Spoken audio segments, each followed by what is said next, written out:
And welcome back to part two about the 2026 Eurovision Song Contest.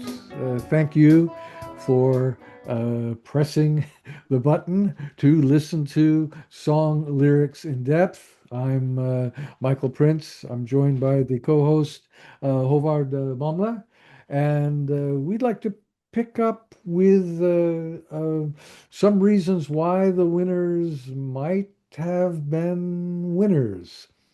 Um, and since we're song lyric scholars, we do song lyric scholarship. And I'd like to go to a article about song lyrics that turned up in a rather unusual location, and that is Nature, the website. Um, and I'm just going to share with you from the abstract here. In this work, we investigate the dynamics of English lyrics of Western popular music over 5 decades and 5 genres, using a wide set of lyrics descriptors, including lyrical complexity, structure, emotion, and popularity. We find that pop music lyrics have become simpler and easier to comprehend over time. Not only does the lexical complexity of lyrics decrease, for instance, captured by vocabulary richness or readability of lyrics, but we also observe that the structural complexity, for instance, the repetitiveness of lyrics, has decreased. Um, and in terms of simplicity and abandoning lexical complexity, I don't think you could do better than all I need is your love. I want you to choke me, choke me. Uh, uh, which is kind of an interesting element in where Romania placed. Now, uh, well, we don't want to make excuses for Norway. An explanation that Jonas Lov had strained his voice and had actually undergone acupuncture on his throat muscles that same day. So, what coming in the middle of the pack, I think that was a very respectable showing for Norway. Also considering that Finland, Sweden, and Denmark did not give us a single point from the popular vote. But as you say, you got to be in the top 10 to get anything there. But we see in this chart that Norway has the fewest individual words, and I think it's 67 or 68, followed by Romania with 68, and still under 70 unique words, and I think they're counting Bongalanga as one. Bulgaria, the winning tune. Hmm. Um, And Comments, all of observations?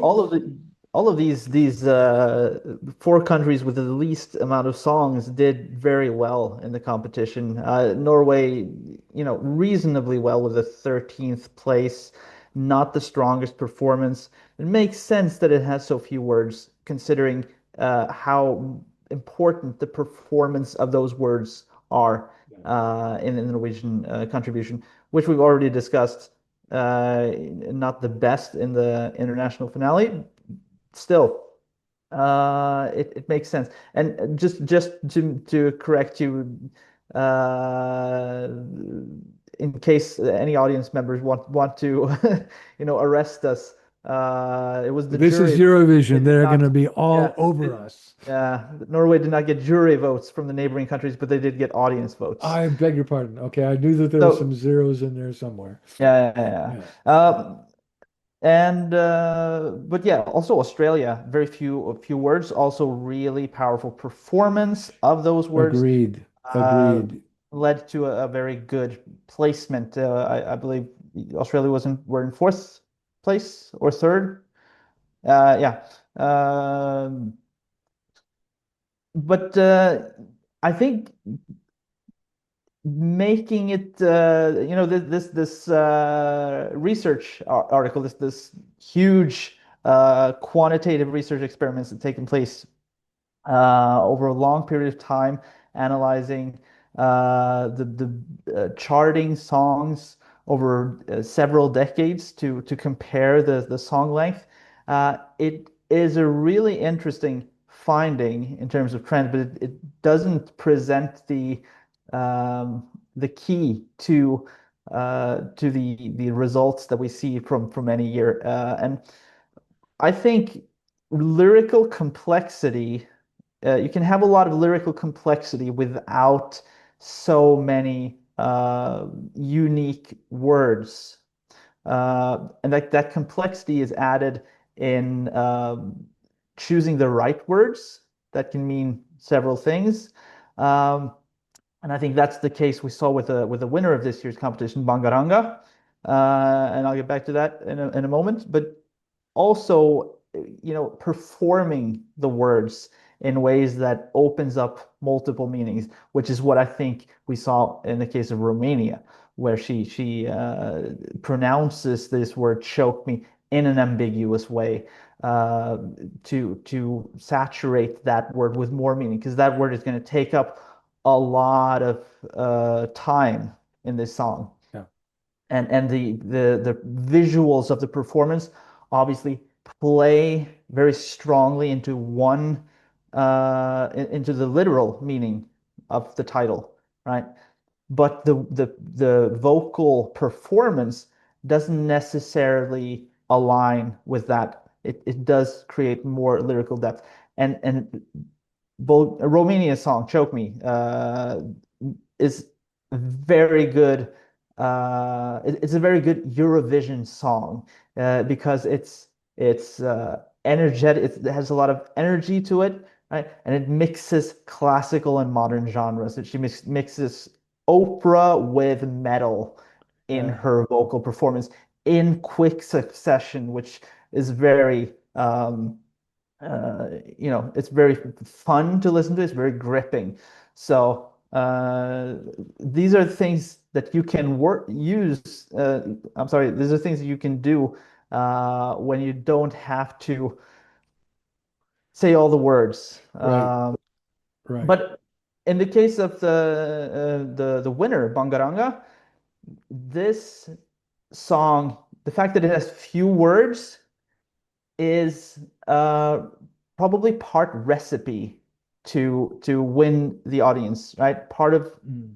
Eurovision formula is to have a song that will immediately stick in the minds of the audience, right? Bangaranga is that type of song uh, because it pairs conventional buildup with an impactful contrast. So every the pre-chorus that you hear repeated, sung in quite a conventional tone, in a rising way, until it is replaced with this one word bangaranga, which does not fit the language profile of the rest of the song, right? The Right. song is in English, and this word bangaranga, it's to me it sounded like an Indian word. Apparently, it's Jamaican. The presenter said that it meant rebellion. But the artists who performed this song did not mention rebellion when she was asked what the meaning of the word bangaranga is. So it is clear that this word is chosen because it is foreign To the Bulgaria anyway. yeah, exactly. It's chosen for its rhythmic and enunciative qualities, right? To be an impactful contrast to be fun and to have many possible meanings, right? And so this song was my wife's favorite song, so I had to learn to like it. I did like it. I did enjoy it. It was not my favorite, but I can clearly see why it resonated with European audiences. It is a good song in terms of conventional structure, but it's also a good Eurovision song in in the sense that the Eurovision uh, rewards originality and rewards making something that is a bit different, right? And really, you know, Yeah, powering but through with the contrastive element in the song. as long as you bring it home, Yeah. which you definitely did. Uh, I am a rebel. I'm a danger. I'm a mover for a freedom. Let me light you up. Let me light you up. Come on.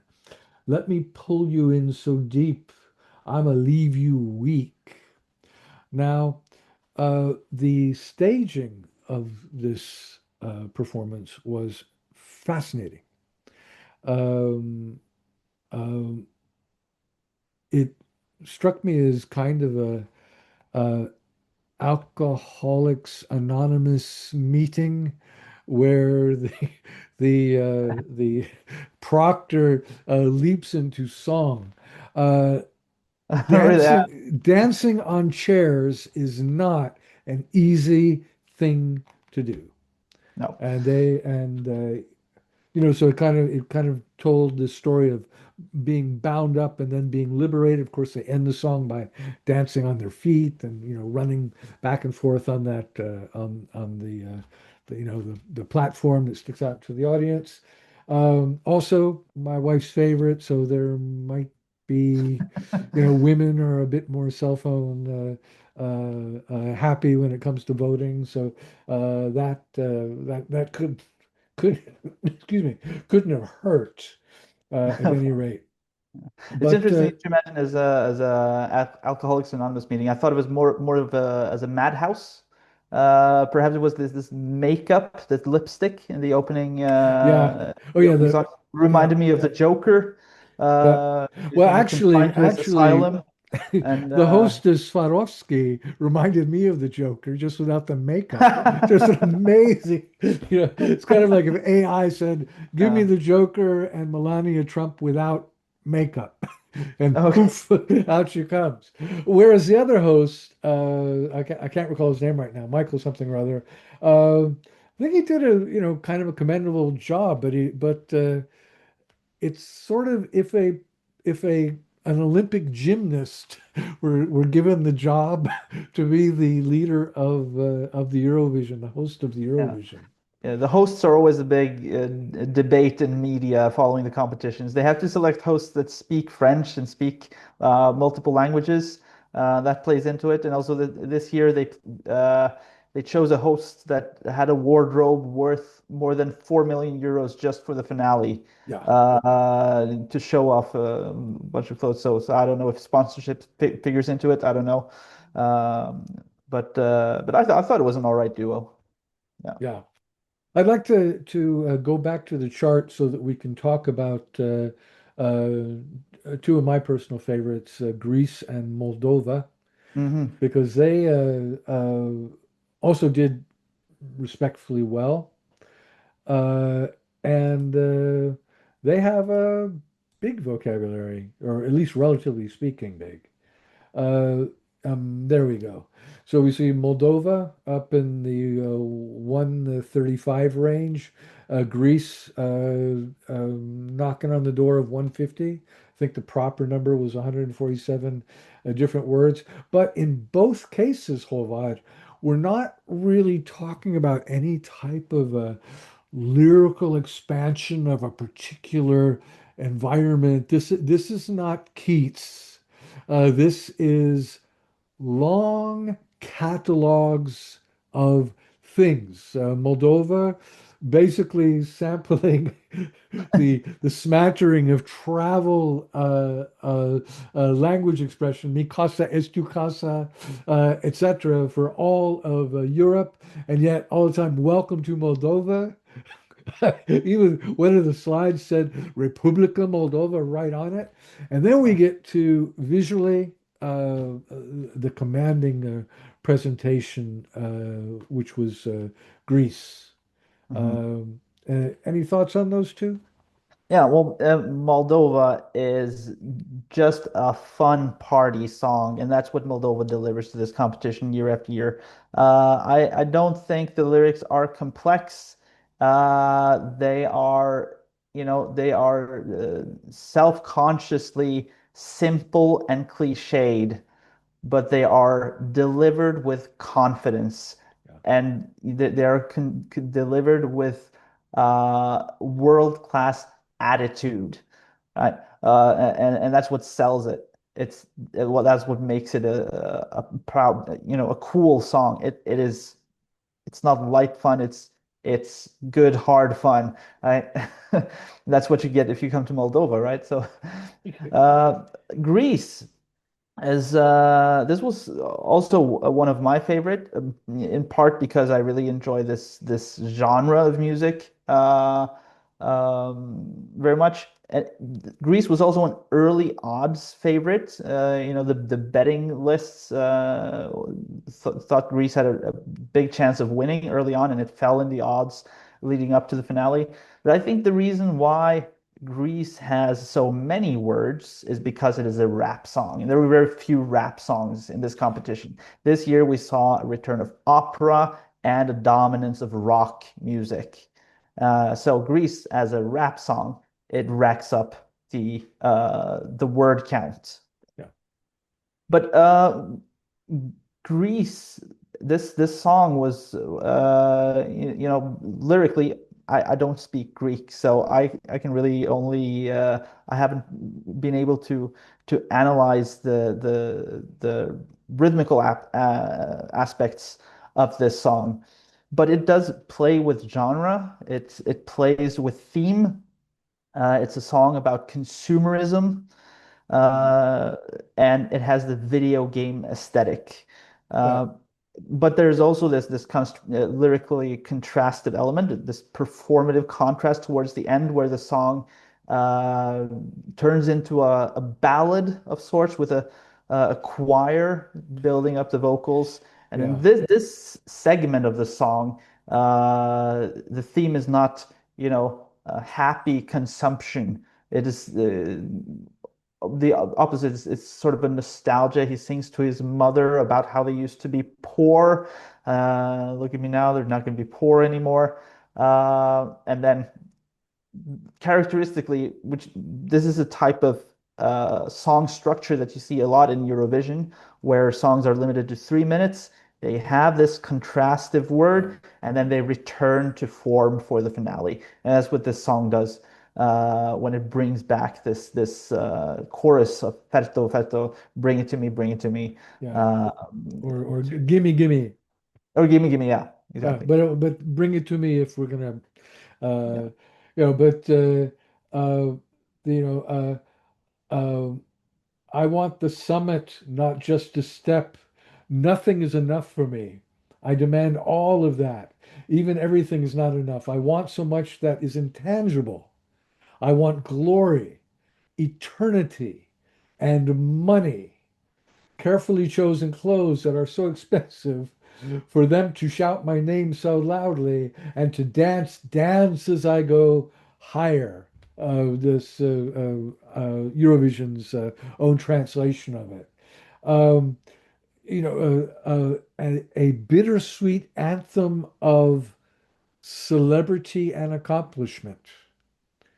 Mm. And flashing on the back of the screen in English, I'm buying all this stuff to fill the emptiness in our lives. Yeah.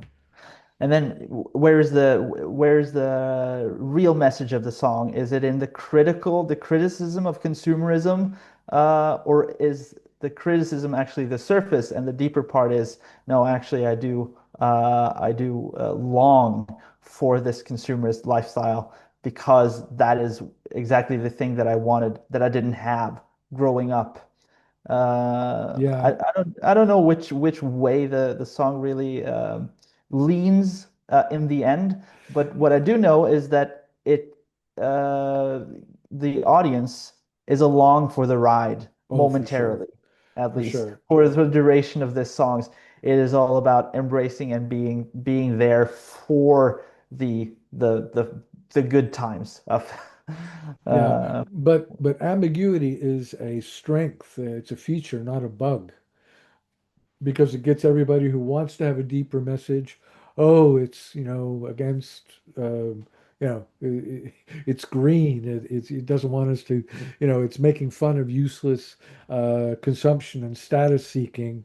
And at the same time, people who are totally into it and think that status is great, the Tate brothers, they're going, yeah, okay, I'm with you. And I thought the visuals were spectacular. this When was he, absolutely one of the best yeah, uh, stage shows. yeah, when he, from the get-go, when he's marching front, that's fine. But when he went into that bowl of Lucky Charms with all of the various objects circling around, that was amazing. And then to go from his real biological mom to a statue in marble that comes to life, and then finally this greedy banker with all these gold bars in his room. That was there's the sincerity to irony axis right there. Mm. Um, really a command performance and just an amazing presentation. I also had it pegged to win actually, but um, uh, the commentator on Norwegian state television said that he was penalized for lack of musicality, and I think this woman doesn't know very much about rap music. I think it just maybe there were too many words. Or If we go back to the the article, charts. right, right, No, but yeah, it fared it didn't place as well as expected, but it didn't do poorly. So it was just outcompeted. yeah, That's the reality of it. And oftentimes it has to do with uh, you know, the genre you choose and which songs divide those votes, right? yeah, And Moldova was also a really fun song, and a lot of people probably chose to vote for Moldova instead of for Greece, maybe. yeah. Um, Before I turn you loose on whatever you want to talk about, um, uh, how did Croatia strike you? Croatia struck me that it was part of this genre that we have seen from the Balkan countries Oh, and several times, also from and Russia when they, from Ukraine as yes, well, and yes, recently also from Norway. yes, indeed. This you know, medieval aesthetic imbued with the ethos of rock or metal music. Right. Croatia's Andromeda Yes, was a five-part all-female group. They were wearing body paint, and this body paint was symbolic because this was part of the theme of their song. This song about you know, persecution during the Ottoman Empire. So, which is, in centuries ago when the Ottomans invaded Europe and conquered part of the Balkans. They made it all the way to Vienna, and this year's finale was in Vienna. And this Ottoman conquest is part of Balkan heritage, and it's very much present today as what divides each of the former Yugoslav countries. And so with the type of nationalism that we're seeing all over Europe and maybe even the world Yeah, in recent years, it's not surprising to see this type of nationalist celebration through a pop music expression yeah, yeah, with a very rough, not rough because it's not rough, it's polished, but it's what's the word? It's brutal, it's uh, brutish, it's medieval in its aesthetic, right? It's a yeah, celebration of the toughness of the people who lived in our country centuries ago, yeah, right? And who we still identify with. yeah. So I didn't personally like the song nor the stage show, but it performed very well with the audience. It placed quite well. I'm going to see if I can find the final ranking of Croatia here.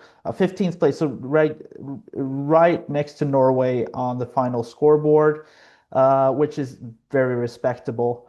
Um, and it was a good performance for the song that it was. Um, uh, it received criticism from Turkey, Indeed, actually. it did. At least Yeah, after yeah, they did lodge a protest, but there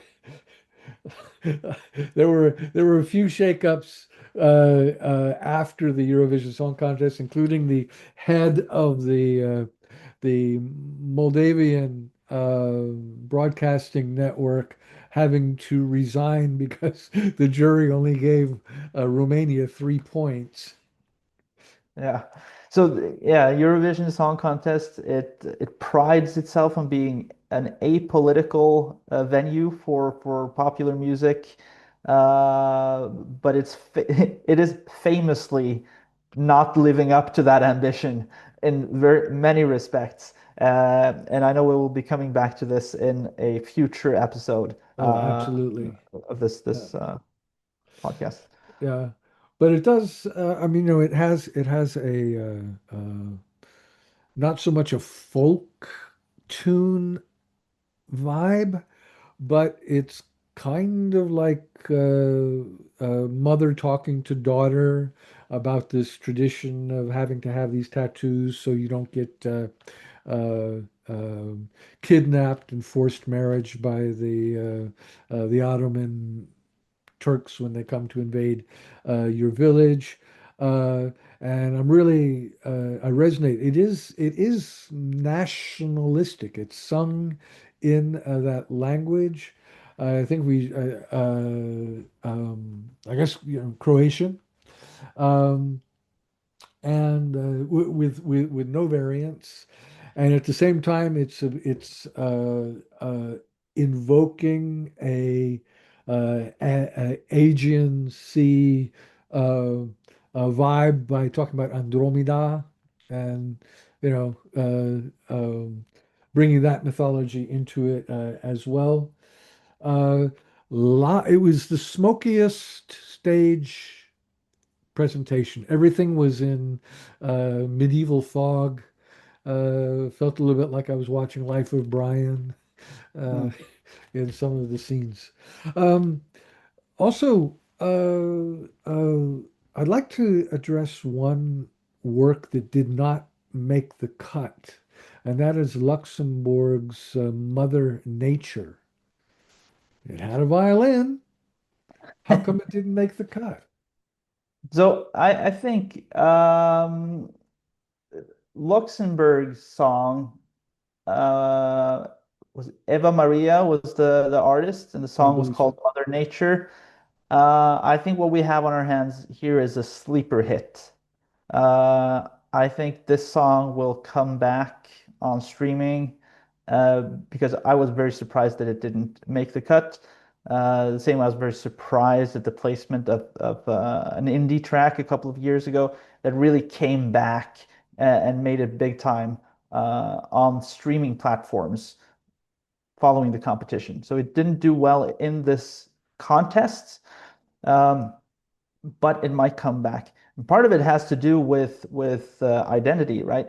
Luxembourg is a small country. They were absent from the competition for years until they returned last year or 2 years ago. I'm not exactly sure. Um, and they sing in English, right?